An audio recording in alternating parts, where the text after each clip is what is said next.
J'ai quelque chose qui me marque beaucoup, c'est, je me dis, si je suis encore lucide dans mon dernier souffle, je veux pouvoir me dire qu'est-ce que j'ai fait pour les autres.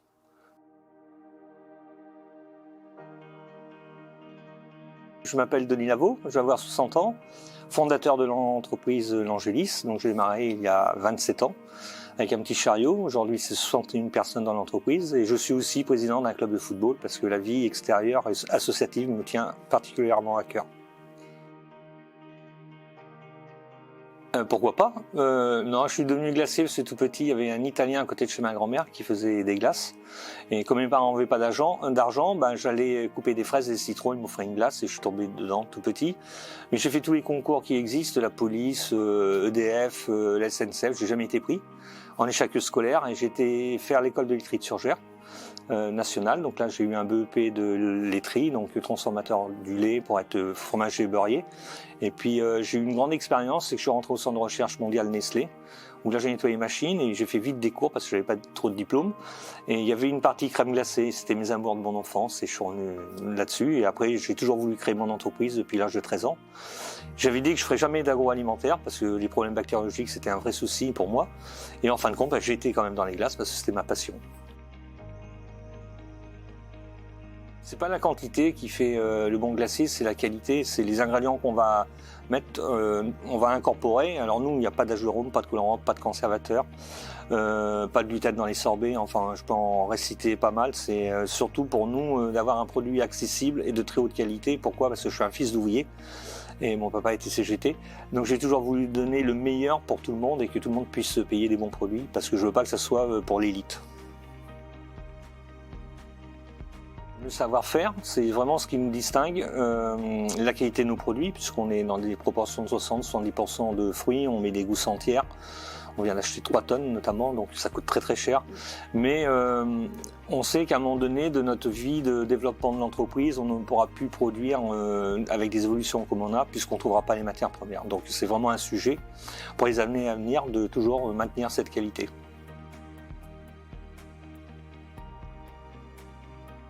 J'ai l'envie de vivre une passion.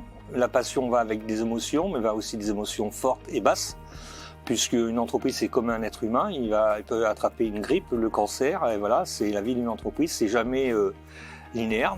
Donc, faut être prêt au pire plutôt qu'être prêt au mieux. Faut avoir une force de résilience énorme. Je pense que moi j'ai connu il y a 13 ans une sauvegarde, donc je sais de quoi je parle. Faut avoir aussi une équipe digne de ce nom, solidaire.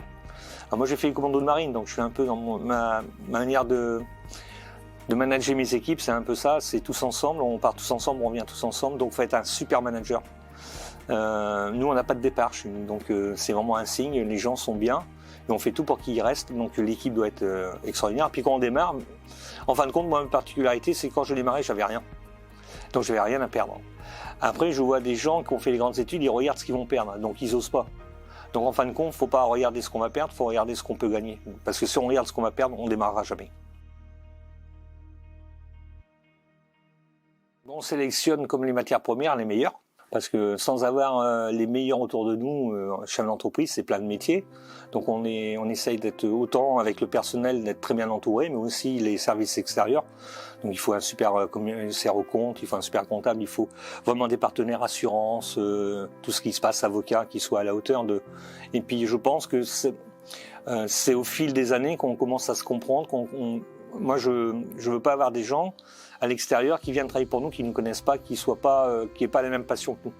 Donc en fin de compte, le premier test, c'est de voir si nos partenaires ont bien la même passion que nous. Chez nous, c'est dans nos gènes, le RSE, de faire travailler les gens au plus proche de chez nous. Donc la MAPA est locale pour nous. Et puis ça s'est pas fait en une seule fois. En fin de compte, on est très sollicité. Donc la MAPA m'a amené quand même quelque chose où ils nous comprennent, on a à peu près la même vision, on est à peu près des groupes similaires. Moi j'ai toujours tendance à me mettre avec des gens qui peuvent me comprendre, donc qui savent me comprendre au niveau où on est de notre entreprise, même si c'est une petite entreprise. Et la MAPA a su tranquillement, vous avez su, parce que je me souviens qu'on s'est vu il y a 2-3 ans, c'était une aventure qui a duré, on vous a fait confiance avec les boutiques, pour les assurances de boutique, et puis on a vu votre réactivité. Lors de ces moments où vous avez été très rapide sur un sujet où on avait un dégât, Et ça, je dis, là, ça va aussi vite que nous. On a besoin très rapidement, quand on est en difficulté, l'assurance réagisse très vite. Et vous nous l'avez prouvé. Donc ça a été une fois, 2 fois, le test a dépassé. La 3e fois, on a dit on signe, voilà. Et on change d'assureur et on est très heureux d'être avec la MAPA.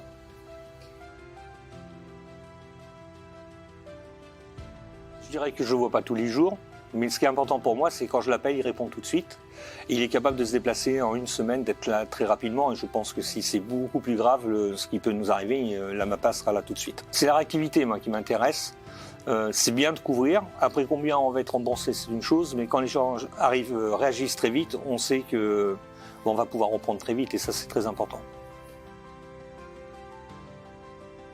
Oui. Oui, parce que c'est une taille humaine, c'est des gens qui sont d'une taille humaine, qui comprennent l'entreprise. Je dirais la MAPA est encore plus spécialisée, et je l'ai vu par l'alimentaire. Alors j'en ai eu d'autres assurances qui n'étaient pas alimentaires, et là, si les gens sont alimentaires, il faut aller à la MAPA, il n'y a aucun doute, parce que c'est des gens qui traitent que des dossiers essentiellement alimentaires. Oui, je suis adhérent de l'ARIA depuis 20 ans, 25 ans, je ne sais pas, depuis le début.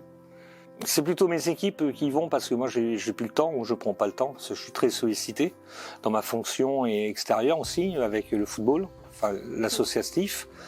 Je trouve que c'est des gens qui ont une taille humaine. Hein, faut savoir que c'est des PME.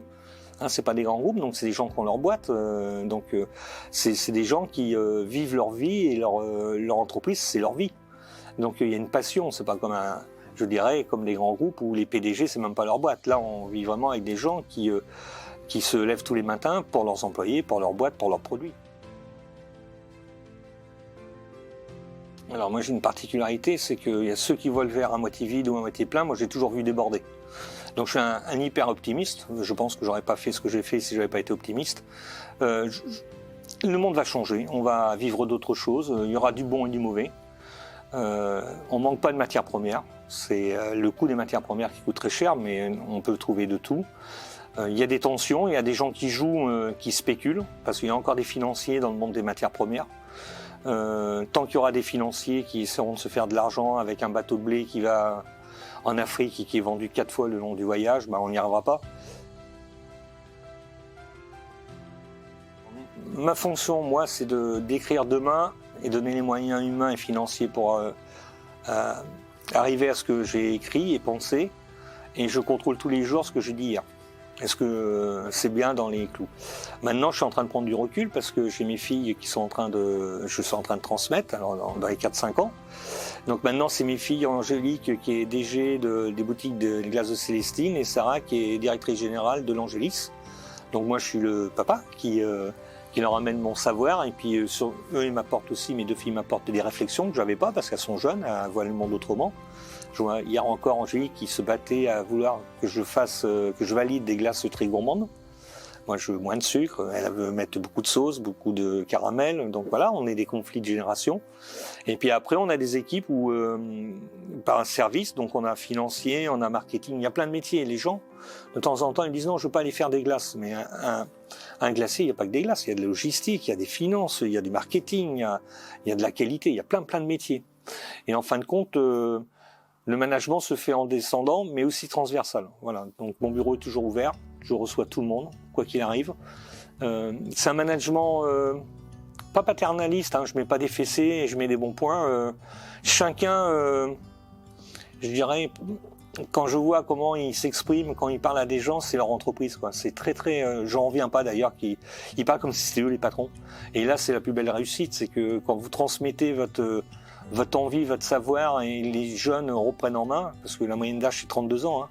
Donc c'est très jeune ici, mais on adore former les jeunes. Quand je recrute quelqu'un, je ne regarde pas les diplômes, je me fiche des diplômes.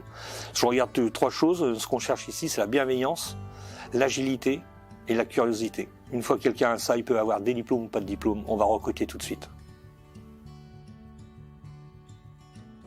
J'ai quelque chose qui me marque beaucoup, c'est, je me dis, si je suis encore lucide dans mon dernier souffle, je veux pouvoir me dire qu'est-ce que j'ai fait pour les autres. Pour moi, c'est très important. Je suis pas catho, j'ai pas de religion, j'ai rien contre les gens qui ont des religions, mais pour moi, c'est qu'est-ce qu'on laisse, c'est bien le plus important, parce que ça restera. Ce qu'on prend et ce qu'on essaye de puiser sur la terre, sur l'environnement, ça nous grandira pas plus que quand on partira. Donc le but c'est on a des étapes tous à passer sur cette terre et qu'est-ce qu'on fait pour les autres, c'est tellement important.